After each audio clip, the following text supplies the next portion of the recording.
بسم اللہ الرحمن الرحیم۔ السلام علیکم۔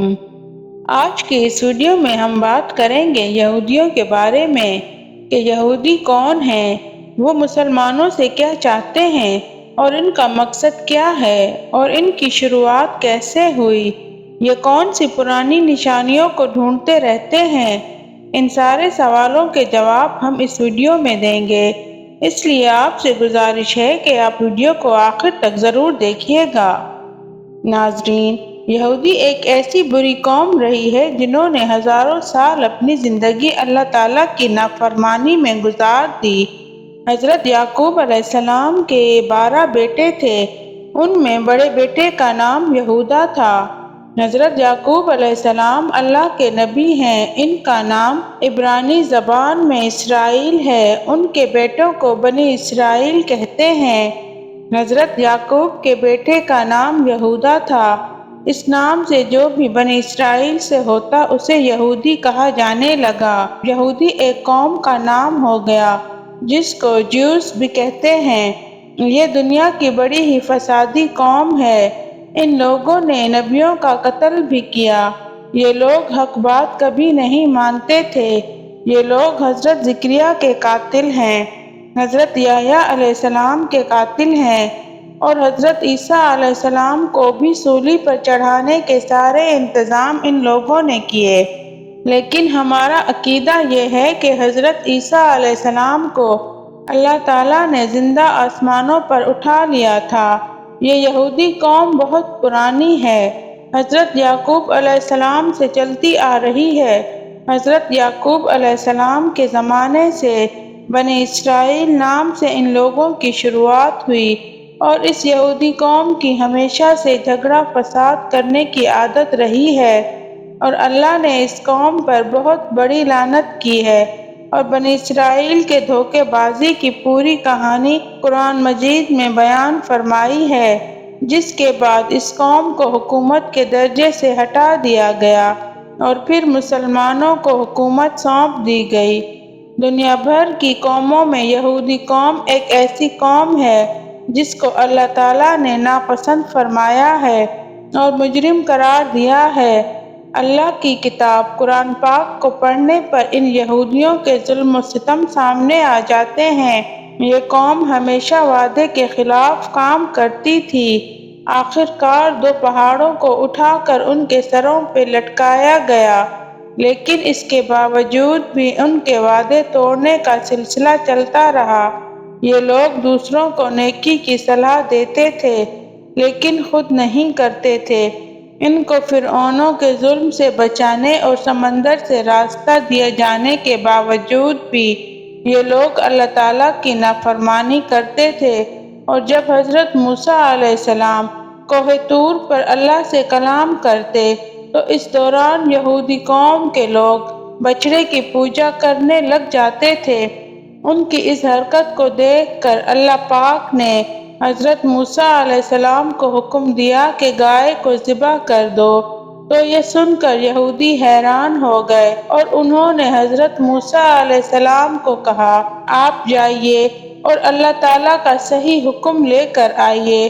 اور اس طرح ان بنی اسرائیل کے لوگوں نے حضرت موسیٰ کو 5 مرتبہ کوہ طور پر بھیجا، کیونکہ وہ لوگ گائے کو ذبح نہیں کرنا چاہتے تھے۔ یہ لوگ کہتے تھے کہ اپنی آنکھوں سے دیکھے بغیر اللہ پر ایمان نہیں لائیں گے۔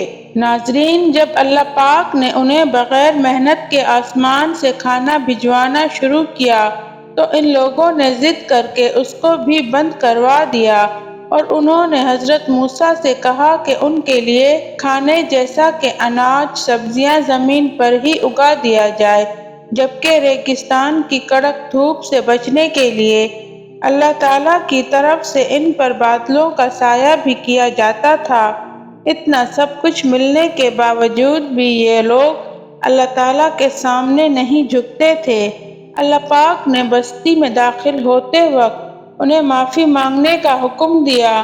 معافی کے حکم کو ماننے میں کسی طرح کی کوئی پریشانی نہیں تھی، لیکن بنی اسرائیل نے اللہ تبارک و تعالیٰ کا حکم نہیں مانا، جبکہ اللہ تعالیٰ نے اپنی رحمت سے اس بستی میں 12 قبیلوں کے لیے الگ الگ پانی کے چشمے پیدا کر دیے تاکہ ان لوگوں میں پانی کو لے کر کبھی بھی جھگڑا نہ ہو۔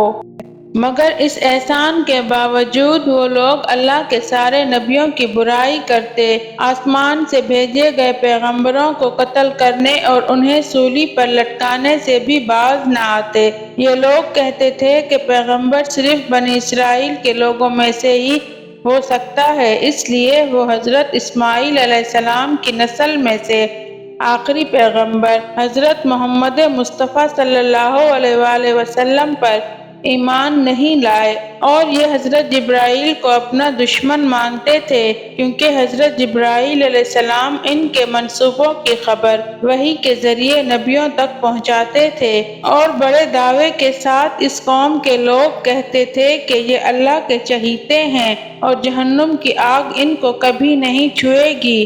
اس یہودی قوم کے آپس میں بھی بہت جھگڑے ہوتے تھے اور قبیلے میں جا کر قبیلے کے لوگوں کو ان کی بستیوں سے نکال دیتے تھے، جیسا کہ اب وہ فلسطینیوں کے ساتھ کر رہے ہیں۔ حضرت محمد صلی اللہ علیہ وآلہ وسلم کے آنے سے پہلے یہ لوگ ایک نبی کے آنے کی بھی بات کیا کرتے تھے اور مدینہ والوں سے کہا کرتے تھے کہ اس نبی کو آنے دو، ہم تم سے نپٹ لیں گے۔ یہ قوم نبی کریم صلی اللہ علیہ وآلہ وسلم کے پورے دشمن ہو گئے، اور یہ لوگ جادو بھی سیکھتے اور سکھاتے تھے اور اس جادو کو حضرت سلیمان علیہ السلام سے بھی جوڑ دیتے تھے، جبکہ قرآن پاک میں موجود ہے کہ حضرت سلیمان علیہ السلام کا دور دور تک جادو سے کوئی تعلق نہیں۔ نبی کریم صلی اللہ علیہ وآلہ وسلم پر بھی ان یہودیوں نے بہت بڑا جادو کیا تھا۔ اللہ کے نبی حضرت سلیمان علیہ السلام کو بھی یہ نبی نہیں مانتے تھے بلکہ ایک بادشاہ سمجھتے تھے۔ یہ لوگ لوگوں کو ہمیشہ سچائی کے راستے سے، حق کے راستے سے اور اللہ کا حکم ماننے سے روکتے تھے اور لوگوں کا مال ناجائز طریقے سے کھا جاتے تھے۔ جب حضرت موسیٰ علیہ السلام نے یہودیوں کو فلسطین کے حکمران کے خلاف جنگ کرنے کا حکم دیا تو ان یہودی قوم کے لوگوں نے یہ کہا کہ اے موسیٰ، ہم وہاں ہرگز نہیں جائیں گے، وہاں پر آپ جائیں اور آپ کا رب جائے، ہم نہیں جائیں گے۔ اس کا ذکر سورہ معاد کی آیت نمبر 24 میں موجود ہے۔ قرآن پاک میں ایک اور جگہ اس طرح ذکر آتا ہے کہ ترجمہ: اور ان میں سے کچھ لوگ ایسے ہیں جو کہ کتاب پڑھتے ہیں اور زبان پر الٹ پلٹ کرتے ہیں کہ تم سمجھو کہ وہ کچھ اور پڑھ رہے ہیں۔ ان میں سے ایک جماعت یہ کہتی تھی کہ نبی کریم صلی اللہ علیہ وآلہ وسلم پر جو کچھ بھی نازل ہوا ہے اس پر صبح ایمان لاؤ اور شام کو انکار کر دو۔ ایک زمانہ تھا کہ یہ قوم اللہ تعالیٰ کی پسندیدہ قوم تھی، لیکن اب ان کے اپنے کاموں کی وجہ سے یہ اللہ کی ناپسندیدہ قوم بن چکی ہے۔ یہودی چونکہ قرآن پاک کو نہیں مانتے، اس لیے انہیں پتہ نہیں ہے کہ ہم اللہ تعالیٰ کی بارگاہ سے ٹھکرائے ہوئے ہیں، اور یہ لوگ آج بھی اپنے آپ کو اللہ تعالیٰ کا پسندیدہ سمجھتے ہیں۔ اللہ پاک نے اس قوم کو بہت سارے انعامات سے نوازا تھا، ان میں ایک تابوت سکینہ بھی ہے۔ تابوت سکینہ شمشاد کی لکڑی سے بنا ہوا ایک صندوق تھا جو حضرت آدم علیہ السلام پر نازل ہوا تھا۔ یہ آپ کی آخری زندگی تک آپ کے پاس ہی رہا، پھر ایک ایک کر کے آپ کی اولادوں کو ملتا رہا، یہاں تک کہ یہ حضرت یعقوب علیہ السلام کی اولاد کو ملا، اور پھر آپ کی اولاد بنی اسرائیل کے قبضے میں رہا۔ اس کے بعد جب یہ حضرت موسیٰ علیہ السلام کو ملا تو حضرت موسیٰ علیہ السلام اس میں تورات اور اپنا خاص سامان رکھنے لگے۔ یہ بڑا ہی مقدس صندوق تھا۔ بنی اسرائیل جب کفار سے جنگ کرتے تھے تو وہ اس صندوق کو اپنے آگے رکھ لیا کرتے تھے۔ اس صندوق سے ایسی رحمتوں اور برکتوں کا ظہور ہوتا تھا کہ بنی اسرائیل کے دل سے جنگ کا خوف ختم ہو جاتا تھا اور وہ مضبوط ہو جاتے تھے اور جنگوں میں جیت حاصل ہو جایا کرتی تھی۔ بنی اسرائیل میں جب کوئی بحث بازی ہوتی تو وہ لوگ اس صندوق سے فیصلہ کراتے تھے۔ صندوق سے فیصلے کی آواز اور جیت کی خوشخبری سنی جاتی تھی۔ بنی اسرائیل اس صندوق کو آگے رکھ کر دعائیں مانگتے تھے تو ان کی دعائیں قبول ہوتی تھیں اور بلاؤں کی مصیبتیں اور بیماریوں کی آفتیں ٹل جایا کرتی تھیں۔ الغرض کہ یہ صندوق یعنی تابوت سکینہ برکت اور رحمت کا خزانہ اور نصرت خداوندی کے نزول کا نہایت ہی مقدس اور بہترین ذریعہ تھا۔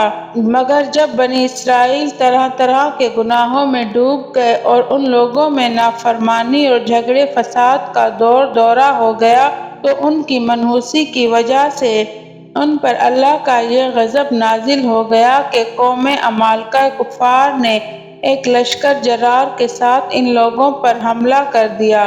انہوں نے بنی اسرائیل کا قتل عام کر کے ان کی بستیوں کو نیست و نابود کر دیا اور اس پاک صندوق کو بھی اٹھا کر لے گئے اور اس مقدس تبرک کو گندگی میں پھینک دیا۔ لیکن اس بے ادبی کا قوم عمالقہ پر عذاب کا نزول ہوا اور یہ لوگ بیماریوں میں مبتلا ہو گئے، چنانچہ ان کے 5 شہر بالکل برباد ہو گئے، ویران ہو گئے، یہاں تک کہ ان لوگوں کو یہ یقین ہو گیا کہ یہ تابوت سکینہ کی بے ادبی کا عذاب ہم پر آ گیا ہے۔ تو پھر ان لوگوں نے اس مقدس صندوق کو ایک بیل گاڑی میں رکھ کر بیلوں کو بنی اسرائیل کی طرف ہانک دیا۔ اللہ پاک نے 4 فرشتوں کو مقرر فرما دیا جو اس مبارک صندوق کو بنی اسرائیل کے نبی حضرت شہویل علیہ السلام کی خدمت میں لے آئے۔ اس طرح پھر بنی اسرائیل کی کھوئی ہوئی نعمت دوبارہ ان کو مل گئی۔ یہ صندوق اس وقت پہنچا جب حضرت شہویل علیہ السلام نے طالوت کو بادشاہ بنا دیا تھا اور بنی اسرائیل طالوت کی بادشاہی ماننے کو تیار نہیں تھی۔ ان کی یہ شرط تھی کہ اگر تابوت سکینہ ان کے پاس واپس آ جائے تو وہ طالوت کو بادشاہ مان لیں گے۔ چنانچہ جب تابوت واپس آ گیا تو بنی اسرائیل نے طالوت کو بادشاہ مان لیا۔ اس مقدس صندوق تابوت سکینہ میں حضرت موسیٰ علیہ السلام کا عصا، ان کی مقدس جوتیاں، حضرت ہارون علیہ السلام کا عمامہ شریف اور حضرت سلیمان علیہ السلام کی انگوٹھی اور تورات کی تختیوں کے کچھ ٹکڑے، کچھ من و سلوہ، یہ سب چیزیں تھیں۔ تو اس واقعے سے ہمیں یہ معلوم ہوا کہ جو قوم سرکشی اور بغاوت کے طوفان میں پڑ کر اللہ اور اس کے رسول کی نافرمان ہو جاتی ہے، اس قوم کی نعمتیں چھین لی جاتی ہیں۔ چنانچہ جب بنی اسرائیل سرکش ہو کر اللہ کے نافرمان ہو گئے اور طرح طرح کی بدکاریوں میں پڑ گئے، گناہوں میں پڑ گئے تو ان کے ظلموں کی بے برکتی سے انہیں یہ دن دکھایا کہ تابوت سکینہ ان کے ہاتھ سے چھن گیا۔ آج بھی یہودی لوگ تابوت سکینہ کو ڈھونڈتے ہیں، وہ اس خاص نعمت سے آج بھی محروم ہیں۔ ناظرین گرامی، ویڈیو پسند آئی ہو تو لائک اور شیئر کر دیجیے گا اور ہمارے چینل دلکش یونیک اسٹوری کو سبسکرائب بھی کر دیجیے گا۔ ملتے ہیں ایک نئے ویڈیو کے ساتھ، تب تک کے لیے اللہ حافظ۔